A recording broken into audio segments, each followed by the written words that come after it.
चलिए एक ऐसे पेचीदा कानूनी मामले को समझते हैं जिसका अंत वाकई हैरान करने वाला था। सोचिए बलात्कार की सजा कैसे पलट सकती है जब खुद पीड़िता ही अपने केस के खिलाफ हो जाए। ये केस 24 साल तक चला और हर अदालत में इसका नतीजा बिल्कुल अलग था।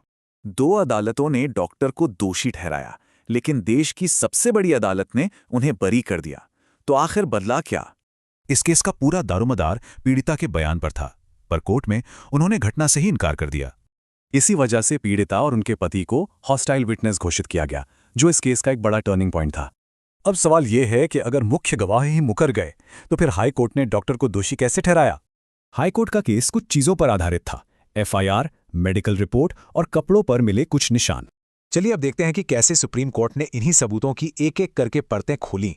सबसे पहले बात कपड़ों की। उन पर मिले वीर्य के धब्बे आरोपी के ब्लड ग्रुप से मैच कर रहे थे, लेकिन कपड़े जब्त करने वाले पंच गवाहों ने कहा कि पुलिस ने उनसे बस कागज पे साइन करवाए थे। अब आते हैं मेडिकल रिपोर्ट पे। हाईकोर्ट ने पीड़िता के गर्दन पर खरोच के निशानों को अहम माना, मगर जांच करने वाले डॉक्टर ने ही कोर्ट में कहा कि रेप का कोई और मेडिकल सबूत था ही नहीं। और सबसे अजीब बात यह कि क्लिनिक में मौजूद 3 दूसरे लोगों से कभी गवाही ली ही नहीं गई। हाई कोर्ट ने यह मान लिया था कि आरोपी ने पीड़िता को डरा धमकाकर अपने पाले में कर लिया होगा, पर सुप्रीम कोर्ट ने इसे खारिज कर दिया। कहा कि बिना सबूत के अदालत ऐसा कोई अनुमान नहीं लगा सकती। और यहीं पर क्रिमिनल लॉ का एक बुनियादी सिद्धांत लागू होता है, बियॉन्ड अ रीजनेबल डाउट। मतलब जब सबूतों में इतनी झोल हो तो केस इस बड़ी कसौटी पर खरा नहीं उतर पाया। बस इसी के साथ सुप्रीम कोर्ट ने निचली अदालतों के फैसले को पलट दिया और डॉक्टर को बरी कर दिया।